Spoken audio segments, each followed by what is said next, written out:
Atenção, esse será o único vídeo inédito focado em entretenimento desse canal. Dito isso, aproveitem o vídeo.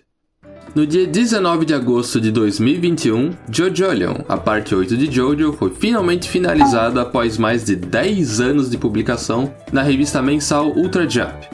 Ao todo, o mangá teve 110 capítulos que foram compilados em 27 volumes. Beleza, mas do que se trata essa história? Bem, JoJolion é a sequência direta da parte 7, Steel Ball Run, e se passa no ano de 2011 na cidade de Morio. Pra quem ainda não leu a parte 7 e só acompanha JoJo pelo anime, isso pode soar meio estranho, já que Morio já foi retratada na parte 4. Mas não, essa não é a mesma Morio de lá. Na verdade, a parte 7 inaugurou um novo universo para JoJo, então a Morio da parte 8 não tem ligação alguma com a antiga, além do nome e algumas referências. Dito isso, vamos à trama. Um fenômeno geológico inexplicável aconteceu na cidade de Morio, e a ele foi dado o nome de Wawais. Certo dia, uma garota chamada Yasuho Hirose acabou encontrando por acidente um garoto pelado com chapéu de marinheiro parcialmente soterrado nesse lugar. Ela fica assustada e então decide chamar uma ambulância pelo celular. Nesse meio tempo, a garota percebe que ele possuía uma mordida muito estranha no ombro, que envolvia uma marca de nascença em formato de estrela. Ela tira uma foto disso e em seguida pergunta para ele o que tinha acontecido ali, e é nesse momento que o garoto revela que havia perdido as suas memórias. Após dizer isso, o garoto desmaia. Yasuho fica com medo que ele fosse afundar de vez e o puxa para fora do buraco. Depois do resgate, ela percebe algo estranho com a foto que tinha tirado antes. Aquela marca em formato de estrela havia se soltado da pele e formado uma espécie de bolha. Mas antes que ela pudesse pensar a respeito, um conhecido dela chamado Josu Higashikata aparece e começa a falar um monte de merda pra ela como se eles fossem namorados, coisa que eles definitivamente não eram. Josu então tenta dar uma pedrada no marinheiro, porém quando ele estava prestes a acertar, aquela mesma bolha que a Yasuho viu antes pelo celular saiu do seu ombro e estourou no rosto dele, o deixando cego por um breve momento.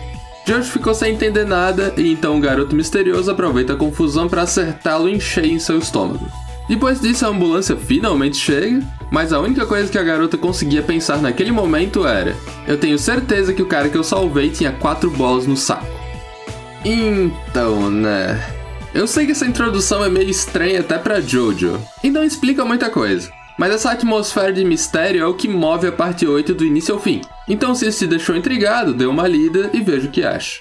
Agora, como de costume, chegou a hora de darmos uma olhada nas referências musicais do arco. Mas por serem muitas, eu só vou citar algumas aqui. Começando com o stand Soft and Wet, que faz referência ao primeiro single do Prince, Soft Wet.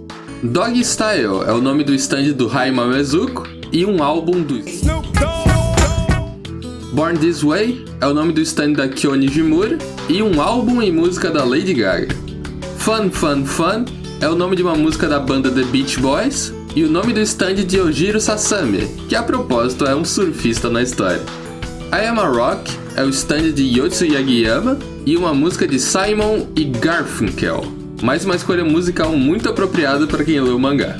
E pra fechar, dessa vez teve até uma referência brasileira em JoJo, com o personagem Jobim, que faz referência ao lendário músico brasileiro Tom Jobim. Brasil!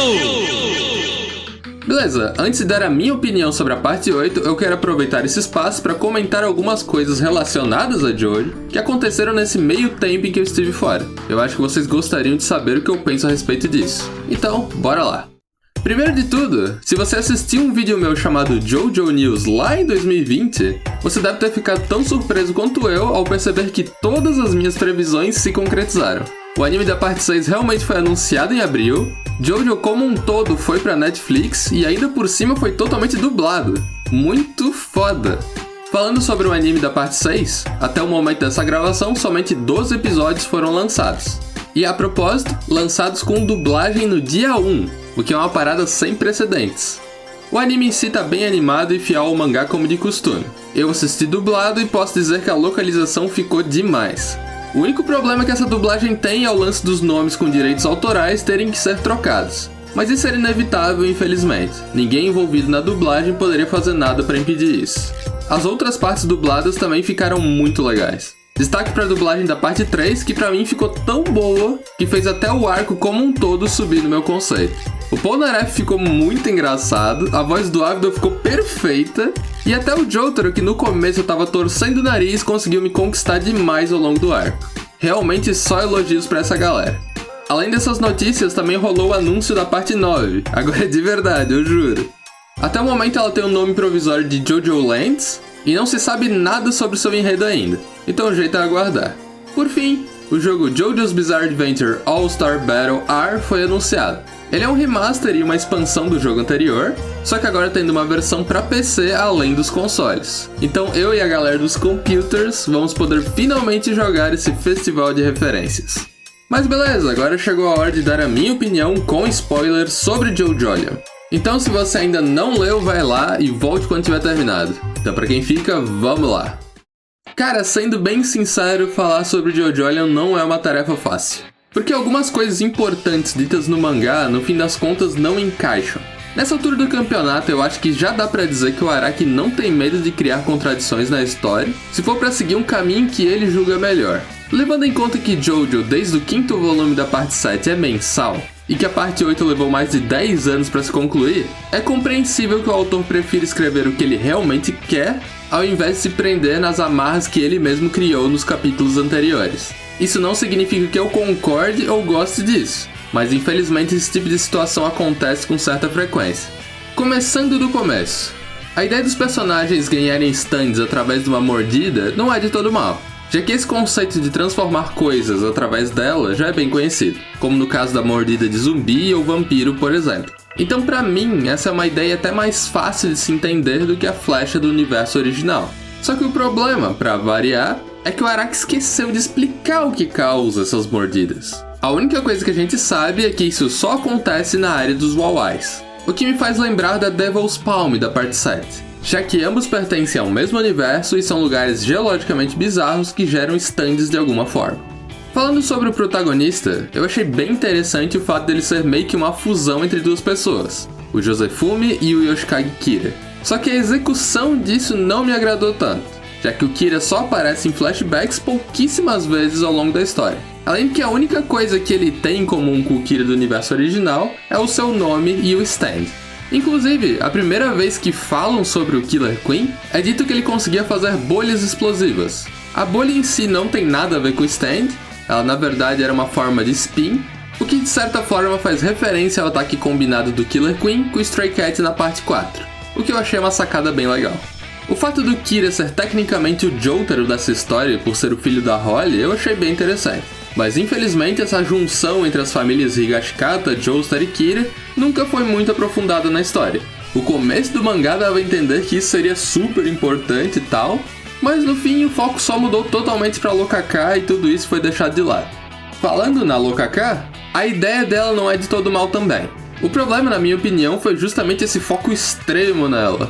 Da metade do mangá pra frente, ou até antes na verdade, a história só foca nisso.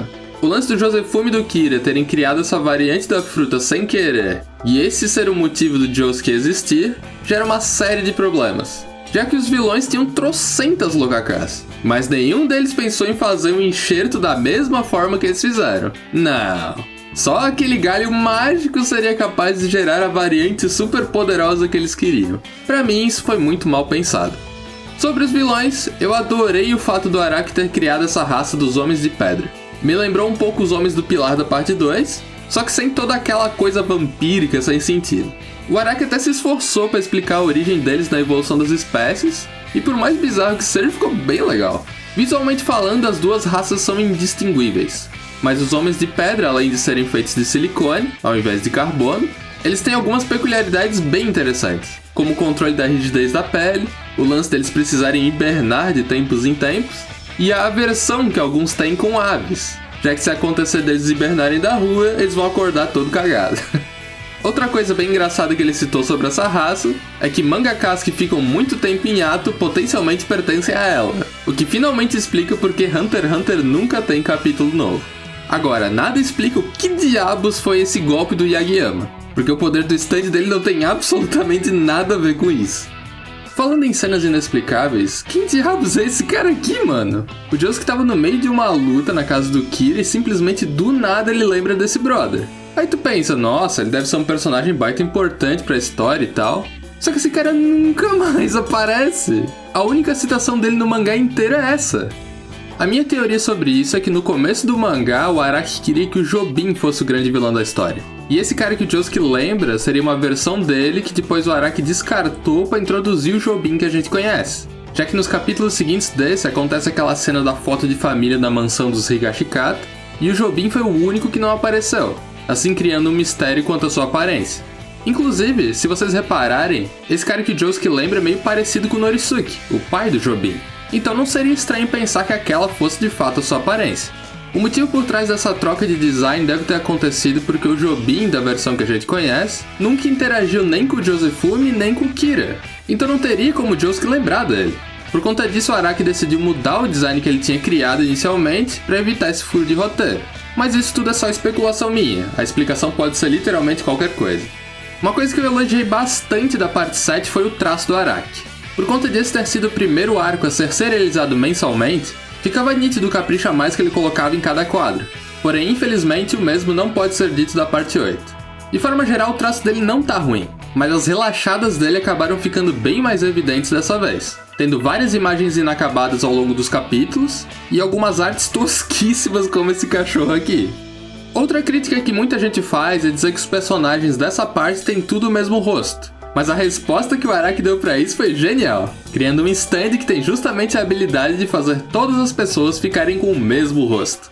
Agora sobre stands com potencial desperdiçado, eu diria que o Soft and Wet é o campeão, já que ele começou sendo um stand super interessante que conseguia roubar coisas de literalmente qualquer coisa. Ele conseguia roubar a visão de alguém, o líquido do corpo, o som de uma parede, e do nada ele passou a ser um stand que só faz bolhas.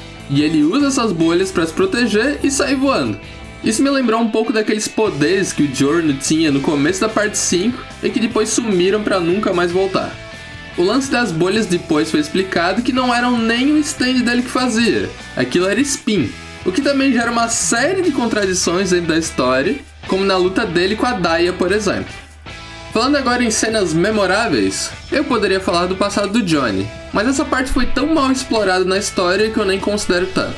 Então pra mim, a melhor parte do mangá vai pra luta na mansão dos Higashikata contra o Tamaki Damo usando vitamina C. Aquela parte foi demais, porque além da luta incrível da Hato contra ele, usando seu stand do salto agulha, também foi lá que foi revelado o link entre o passado de Josefumi e Kira com os Homens de Pedra e a Lokaka alternativa. Infelizmente, como eu já disse, essas memórias não duraram muito, mas pelo menos teve alguma luta, né? Diferente do Johnny que só apareceu pra morrer. Uma parte muito engraçada que eu preciso citar aqui foi quando Josuke e Yasuo foram para casa do Haima Mezuko, que era dividida entre vários postes de um teleférico. É por conta de cenas ridículas como essa que eu leio Jojo. Beleza, chegou a hora de falar sobre o final de JoJo. Bem, o vilão da história realmente só apareceu no final, mas o Araki tentou fazer um link entre ele e Yasuo que pelo menos pra mim foi super desnecessário. Além de conter uma super contradição mostrando ela usando o stand quando era criança, sendo que ela só foi mordida nos tempos atuais. Eu acho engraçado como em Jojo você consegue saber se o personagem é um figurante ou importante só olhando pro design dele. Por conta disso, a revelação do Toru ser o vilão ficou super previsível. Além de que a motivação dele era só ganhar dinheiro vendendo a Lokaka alternativa, já que diferente da outra, essa não tinha efeitos colaterais.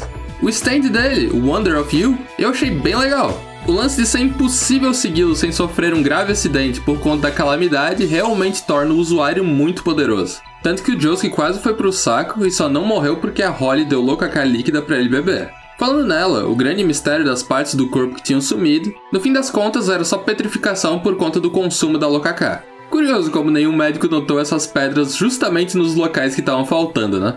Lembra da Nijimura, lá do começo do mangá, a filha secreta da Holly? Então, ela estava no hospital também, e a única coisa que ela faz, além de morrer em um segundo, foi entregar um celular pro Josuke para que ele pudesse enviar a sua bolha invisível Go Beyond através do Paisley Park para atingir o vilão no outro lado da linha. Falando sobre a Go Beyond, cara, sinceramente, esse poder é um tapa na cara dos fãs. A descrição que o Araki deu pra ela é a seguinte: as bolhas que Josuke Higashikata usa na verdade são linhas que giram em alta velocidade formando uma esfera. Se essas linhas se tornarem infinitamente pequenas a ponto de alcançarem o zero, elas se tornarão bolhas de spin.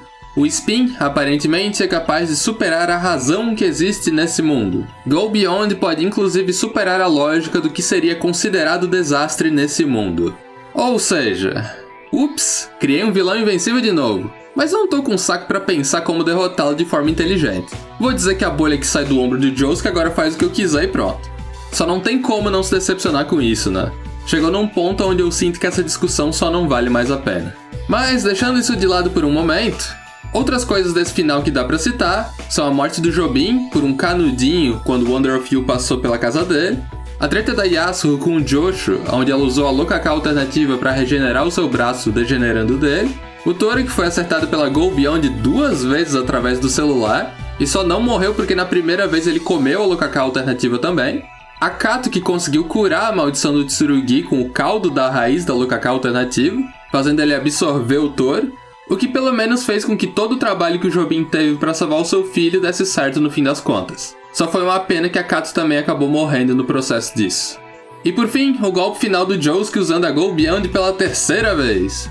Depois disso tiveram aqueles capítulos de flashback focados no Joseph Joestar, que não acrescentam muita coisa, e a história termina com quem sobreviveu curtindo um bolinho em família. Cara, depois de ter acompanhado tudo isso, da parte 1 à parte 8, eu quero aproveitar o final desse vídeo para falar um pouco da minha experiência em geral com Jojo. Quando eu conheci a obra lá em 2012 pelo jogo de PlayStation 1, e logo em seguida lançaram as 2 primeiras partes, eu me apaixonei demais por tudo aquilo. Pra quem só acompanhava anime pela TV aberta, assistir uma parada como Jojo poderia levar a pessoa pra 2 caminhos. O primeiro seria achar tudo aquilo muito tosco e desistir logo de cara. Enquanto o segundo também seria achar aquilo tudo muito tosco, só que ficar extremamente intrigado com o que tinha visto, já que aquele anime era muito diferente dos outros. Eu me lembro que cada episódio que saía, eu assistia já no lançamento, e no dia seguinte eu via de novo, porque não tinha nenhuma continuação pra ver ainda, mas eu queria muito continuar imerso naquele universo. Conforme o tempo foi passando, a parte 3 saiu, os stands foram introduzidos, o ritmo narrativo ficou um pouco mais uniforme, mas ainda era muito bacana porque todos aqueles poderes eram novidade. Além de que o Araki zoava demais nas lutas naquela época. Nem a batalha final ele perdoou, tendo cenas hilárias como o Jotaro se protegendo das facas do Dio escondendo mangás debaixo da roupa, usando o Star Platinum para parar o próprio coração para se fingir de morto, fazer o Jotaro aparecer dentro do bueiro quando o Dio tava tentando escapar. E é claro, o clássico rolo compressor. Tem gente que pode dizer, mas esse tipo de coisa tosca e exagerada acontece bastante em anime de comédia e tal. Mas esse que é o ponto. Jojo não se vende como um anime de comédia. Ele quer passar uma imagem séria pra ti. Tanto que um monte de personagem importante morreu naquela parte final. Mas ainda assim o Araki não deixava de brincar e fazer essas tosquices quando dava. O mesmo vale pra parte 4, que tinha zoeira o tempo inteiro, mas o vilão era um serial killer praticamente invencível, que morreu atropelado por uma ambulância quando seu poder falhou. Muita gente não entendeu por que eu não gostei da parte 5, e eu mesmo também tive dificuldade pra entender por que eu não me divertia tanto com ela.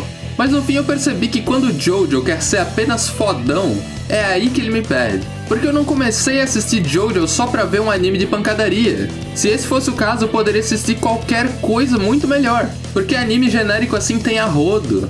Pra mim o que faltou na parte 5 foi aquele espírito brincalhão que as partes anteriores tinham. Não que o Araki não tenha brincado na parte 5 também, mas o tom era outro. O protagonista era o filho do Dio, mas isso não acrescentava nada na história. Ele falava mudar quando batia nos inimigos e só. Sem falar que o cara não tem personalidade nenhuma, ele é cru, seco. Os outros membros da gangue compensavam a falta de personalidade dele sim, mas ainda assim pra mim não foi suficiente. A parte 6 felizmente resgatou muita coisa que eu gostava em Jojo. Ela não é perfeita, é claro, tem muita linguiça principalmente na metade da história. Mas as despirocadas do Araki com alguns poderes, e o final que literalmente destruiu o universo inteiro que ele vinha criando desde a década de 80, pra mim foi de uma coragem que eu acho que nenhum outro autor além dele e o Go Nagai poderiam fazer igual. Foi inesperado, foi bizarro e foi brilhante na minha opinião. Aí chega a parte 7, universo novo, Velho Oeste, uma corrida milionária de um canto ao outro dos Estados Unidos. Tinha tudo pra ser muito legal. Só que de repente Jesus se mete no meio da história e foda-se a corrida, bora derrotar o usuário de stand em fila indiana mais uma vez. Sem falar naquele final fanservice sem vergonha. E por fim a parte 8, que é um festival de tentativas de mistério, mas com uma incrível incapacidade de criar soluções criativas para a maioria deles. Com um final preguiçoso, entre aspas fodão e sem graça. É realmente uma pena chegar nessa conclusão. Pra mim, entre todas as partes, a 8 é infelizmente a que mais me decepcionou. Ela teve seus bons momentos, sim, todas têm na verdade, mas no geral eu mais me decepcionei do que curti o meu tempo lendo isso. E pro futuro, eu só posso torcer que JoJo Land siga um rumo diferente e melhor que esse. Agora é esperar pra ver. E então é isso, espero que tenham gostado do vídeo. Como dito no início, esse será o último vídeo inédito focado em entretenimento desse canal. Talvez eu poste algum vídeo de aviso no futuro caso eu tenha alguma novidade para compartilhar com vocês. Mas pelo menos por agora, saibam que se algum vídeo for sair nesse canal, ele provavelmente será um vídeo antigo que consegui a autorização para repostar aqui. No mais, se você quiser me mandar alguma mensagem e for maior de idade, o meu e-mail de contato vai estar aí na descrição. Então é isso, muito obrigado por tudo e falou, galera!